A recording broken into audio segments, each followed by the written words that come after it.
రామారావు గారి అమృత వాక్కులు, నాన్నగారి వాక్కులు అనమాట. అవేంటనేది మనం చూద్దాం ఈరోజు. మనకి కింద ముందు చెప్పారు చూడండి, ఎలా అయితే నిద్రపోవడానికి మనం ప్రయత్నం ఇస్తామే తప్పితే నిజంగా నిద్ర మన చేతిలో ఉంటుందా అంటే ఉండదు.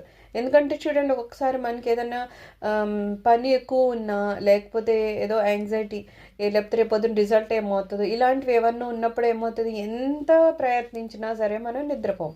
అంటే ఏంటి, నిజంగా నిద్ర మన చేతిలో ఉందా అంటే లేదు. కానీ ప్రయత్నం మన చేతిలో ఉంటుంది. కనీసం కాస్త అనువైన ప్రదేశంలో పడుకోవడము, పరుపు కానీ లేకపోతే గాలి అది ఎలా ఉందో అట్లా అవన్నీ సెట్ చేసుకోవడం వరకునే మనం చేయగలుగుతాం. అనుకూలించే వాతావరణం మనం దానికి ఇస్తామే తప్పితే నిజంగా నిద్ర అనేది మనం చేసే పని కాదు. అది దానిగా అది నిద్ర పడుతుందన్నమాట. సో అలాగే ఏమంటున్నారు ఇక్కడ కూడా, ఆత్మ అనేది మనం చూసేస్తామా అంటే మనం చూడము. కేవలము ఆ వాతావరణాన్ని మనం కల్పించుకుంటాం. ఆత్మ దగ్గరికి వెళ్ళాలంటే మనకి ఏం చెప్పారు, ఒకటేమో బాహ్య ప్రపంచాన్ని వీడాలన్నారు, రెండోది ఆత్మశుద్ధి కావాలన్నారు. మనసు ఎప్పుడైతే శుభ్రమైపోతుందో, మనకి ఆత్మ కనిపించట్లేదంటే ఎక్కడో మనలో బలహీనత, ఒక నెగిటివ్ పాయింట్ ఖచ్చితంగా ఉందన్నమాట.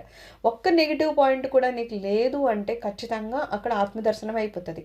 చాలా క్లియర్గా చెప్తారనమాట. అందుకని ఏమంటున్నారు ఇక్కడ, మనము ఈ ఆత్మను దర్శించాలి అనుకున్నప్పుడు ఫస్ట్ ఏం చేయాలట, బాహ్యంగా ఉన్న ఈ విషయాల అన్నిటిని మనం తొలగించుకోవడానికి ప్రయత్నం చేయాలట. ఎప్పుడైతే మనం ఇవన్నీ తొలగించేసుకుంటామో, ఎప్పుడైతే ఒక గురువు గారి పాదాలను పట్టుకుంటామో, ఎప్పుడైతే ఆయన అనుగ్రహం ఉంటుందో, ఆయన ఫస్ట్ మనకి బాహ్య ప్రపంచం నుంచి ఎలాగ మనం వెనుతిరగాలో అదొకటి నేర్పిస్తారు. ఫస్ట్ మనం బాహ్య ప్రపంచంలోనే ఉంటాం. గురువుగారి దగ్గరికి వచ్చేసరికి మనకు అసలు బాహ్య ప్రపంచం, అంతర్ముఖం అనేది డిఫరెన్స్లో తెలీదు. అసలు ఆత్మ అంటే ఏంటో, పరమాత్మ అంటే ఏంటో, అసలు మన జీవిత లక్ష్యం ఏంటో నిజంగా అంటే ఏది మనకు తెలియదు. ఏదో దేవుడు అంటారు, ఒక విగ్రహం ఏదో చూపిస్తారు, ఒక గుడి అంటారు, అక్కడ విగ్రహం ఆ రూపం చూస్తాం తప్పితే అంతకన్నా పెద్దగా మనకేమీ మన లక్ష్యం గురించి కూడా తెలియదు. అయితే ఎప్పుడైతే మనం గురువుగారి పాదాలను పట్టుకుంటామో ఆయన మనకి చాలా క్లియర్గా చెప్తారనమాట. ఏంటి, నువ్వు ఇప్పుడు తిరుగుతోంది బాహ్య ప్రపంచం, అందులోంచి ఇలా చేయడం వలన నువ్వు అందులోంచి ముందు లోపలికి రాగలుగుతావు. ఫస్ట్ బయట నుంచి లోపలికి రాగలిగితే కదా. ఇప్పుడు ఏదో ఒక ఢిల్లీ వెళ్ళాలి, ఢిల్లీలో ఏదో ఒక ప్రదేశం చూడాలి, ఆ ప్రదేశం తర్వాత విషయం. కనీసం మనం ఢిల్లీ వరకన్నా వెళ్ళాలి కదా. అంటే అక్కడ స్టేషను, రైల్వే స్టేషన్ అని, బస్ స్టేషన్ అని, ఎయిర్పోర్ట్ అని, ఏదో ఒకటి మొత్తానికి ఢిల్లీ అనే దానికి వెళితే అక్కడి నుంచి మళ్ళీ లోపలికి వెళతాం, వేరే విషయం. బట్ ఇక్కడ ఏమవుతుంది, నువ్వు ఎక్కడి నుంచో వెళుతున్నావు. అలాగా బాహ్య ప్రపంచంలో ఎక్కడెక్కడెక్కడో తిరిగే మన మనసుని ఏదో రకంగా కంట్రోల్ చేయడం ఎలాగా ఏంటో చెప్పి, అది మనల్ని మన వరకు కనీసం బాహ్యం నుంచి లోపలికి వచ్చేటట్టు చేస్తే అక్కడ వరకు గురువు గారు చేశారు. మరి ఇక్కడి నుంచి మళ్ళీ లోపలికి ఎలా వెళ్తామంటే, మళ్ళీ ఆత్మ అనే మన మనసులో కూడా మళ్ళీ గురువు గారే ఉండి లోపలికి మనల్ని ఆకర్షించేటట్టు ఆయనే చేస్తారంట. ఇక్కడ రెండు పనులు అవుతున్నాయి. బాహ్యం నుంచి లోపలికి వెళ్ళడానికంటే బాహ్యం నుంచి అక్కడ వరకు వచ్చాము, మళ్ళీ అక్కడి నుంచి అంతర్ముఖమై ఆత్మని దర్శించే స్థితికి వెళ్తాం. ఈ రెండో స్థితిలో మాత్రం ఏమంటున్నారు, నువ్వు కేవలం అనుకూలించే పరిస్థితుల్ని మాత్రం ఏర్పరుస్తావు తప్పితే నీగా నువ్వు ఆత్మని దర్శిస్తావా అంటే ఖచ్చితంగా కాదు. మరి ఎలా అండి అంటే గురుకృప వల్లనే జరుగుతుంది. అప్పుడు ఏమంటున్నారు, నువ్వు ఎప్పుడైతే బాహ్య ప్రపంచాన్ని వదలాలనుకుంటున్నావో ఒక్క నామం పట్టుకో. ఎప్పుడు అదే చెప్తారు. 24 గంటలు కూడా చేయాల్సిందేంటి, ఒక నామం అలాగా వెళ్తూ ఉండాలి. ఏదో ఒక టేప్ రికార్డర్ను ఆన్ చేసి వదిలేసినట్టు ఆ నామం ఒక్క సెకండ్ కూడా మన ధ్యాస నుంచి వెళ్ళిపోకుండా ప్రయత్నపూర్వకంగా అది ఎలాగ మనలో తిరుగుతున్నట్టే నామజపం చేస్తూ ఉంటే అదే మనల్ని ఏం చేస్తుందట, బాహ్య ప్రపంచం నుంచి లోపలికి తీసుకొస్తుందంట. ఎవరికన్నా వంట సరిగ్గా చేసుకోవడం రాదనుకుందాం, వాడికి అసలు సరిగ్గా అన్నం ఎంత ఉడకపెట్టాలో ఏం చేయాలో ఏదో తెలియదు, ఏదో ఇష్టం వచ్చినట్టు అనుకుంటున్నాడు, టేస్ట్ లేదు ఏం లేదు, ఏదో తప్పదు తింటున్నాడు. ఎప్పుడో ఎవరో సడన్గా వెళ్ళారు, వాళ్ళు బాగా అన్నం వండడం కానీ దానికి సరిగిన కూర కానీ అవన్నీ నేర్పించారు. వాడు మంచి రుచిగా తిన్నాక వాడికి మళ్ళా సగం ఉడికిన అన్నాలు, ఉప్పు కారం లేని కూర తినమంటే తింటాడా, ఇష్టపడ్డు. ఎందుకంటే మంచి రుచిని ఒకసారి ఆస్వాదించాడు.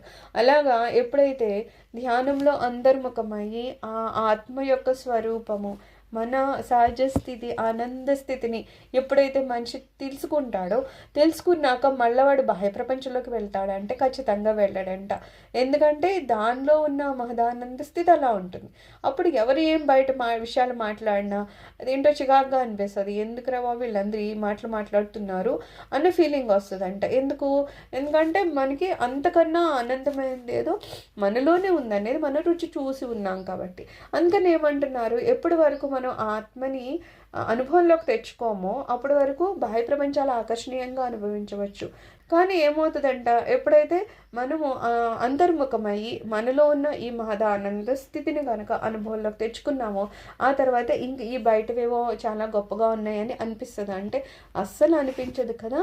పైగా వైరాగ్యం వస్తుంది. ఎందుకురా బాబు ఆ బయట విషయాల్లో అనవసరంగా సమయం వేస్ట్ చేసుకుంటున్నారు అని అనిపిస్తుందంట. కానీ ఆత్మ మనకి దర్శనమిస్తుందా? ఖచ్చితంగా ఇవ్వదు. ఎవరైతే ఆత్మను గురించి అన్వేషణ మొదలు పెడతాడు, ఏదైనా మనం వస్తువు పోయిందనుకో దాన్ని మనం వెతకాలని ట్రై చేస్తేనే కదా దొరుకుతుంది. లేకపోతే అది ఏదో ఎక్కడో ఇరుక్కుపోయింది, ఏదో మంచానికి ఒక గోడకి మధ్యలో ఎక్కడో ఇరుక్కుపోయింది, అది మనకు కనిపించదు సహజంగా అయితే. కానీ మనం వెతకడం మొదలు పెట్టాము, ఇక్కడే ఎక్కడో ఉండేది, ఇక్కడే కదా నేను ఇందాక తీసున్నాను సో అని అదే ప్లేసెస్లో ఒకటికి రెండు సార్లు అట్టి తిరిగి ఇటు తిరిగి ఆ మూలకి ఈ మూలకి మనం చూస్తూ ఉంటే అప్పుడు అది ఏదో వెతుకుతున్నామో అది దొరుకుతుంది. అన్వేషణ వెతికితేనే దొరుకుతుంది. అలాగా ఎప్పుడైతే మనము ఆత్మే మన సహజానంద స్థితి అని తెలుసుకుంటామో ఇప్పుడు మన కాన్సన్ట్రేషన్, ఏకాగ్రత ఎక్కడ ఉంటుంది? ఆత్మని తెలుసుకోవాలని. అందులో ఏదో మాదానందం ఉందట, అదే పరమాత్మ అట.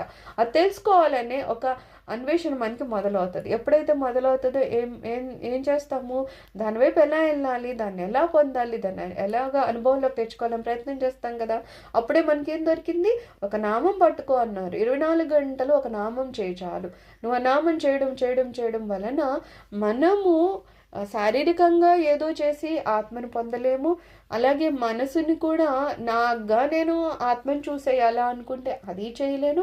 కానీ ఒక నామం అయితే నేను చేయగలను. అది అలాగా 24 గంటలు ప్రతి శ్వాసలో కూడా ఆ నామం వెళ్ళేటట్టు చూడాలట. ఒక శ్వాస కూడా నామం లేకుండా వదిలేశానంటే నేను ఆ రోజు ఆ విషయాన్ని నేను అనవసరంగా వేస్ట్ చేసుకున్నాను అనమాట. జీవితం ఉన్నది చాలా తక్కువ సమయం. మనకు అనిపిస్తుంది బోలెన్ సమయం కొంతమంది టైంపాస్ చేస్తున్నా అంటారు. ఎవరికైతే జ్ఞానము అనేది కాసింత కూడా లేదో వాళ్ళు టైంపాస్ అనే వర్డ్ యూజ్ చేస్తారు.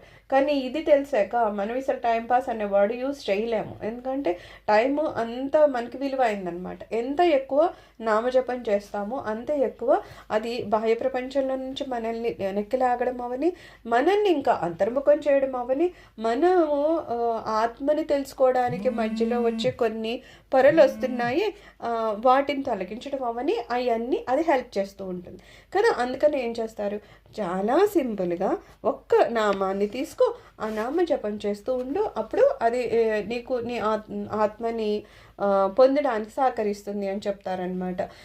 అప్పుడు మనకి సత్యము, అసత్యము, నిత్యము, అనిత్యము ఇవన్నీ తెలుస్తూ ఉంటాయి కదా. జ్ఞానం అంటే అదే కదా, ఆధ్యాత్మికమైంది. ఆత్మ గురించి తెలుసుకునేదే జ్ఞానము. అది ఏం చెప్తుంది, ఏదైతే సత్యమో ఏదైతే నిత్యమో ఎవరైతే ఆ పరమాత్మ ఆయనే ఒక అంశగా నాలో ఉన్నారని చెప్తుంది కదా.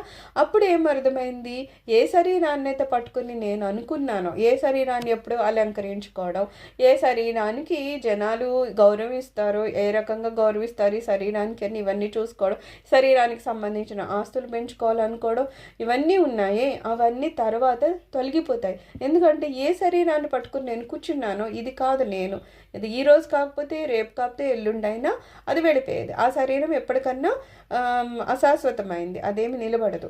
కానీ ఏది నిలబడతాదో దానికి మాత్రం ఆస్తిని ఆపాదించాలి, దాన్ని నేను అందంగా ఉంచుకోవాలి, దాన్ని స్వరూపాన్ని నేను తెలుసుకోవాలి. ఇవన్నీ మనకు తెలుస్తూ ఉంటాయంట. సర్వం శ్రీ గురుచరణారవిందార్పణమస్తు. లోకా సమస్త సుఖినో భవంతు. ఓం శాంతి శాంతి శాంతి.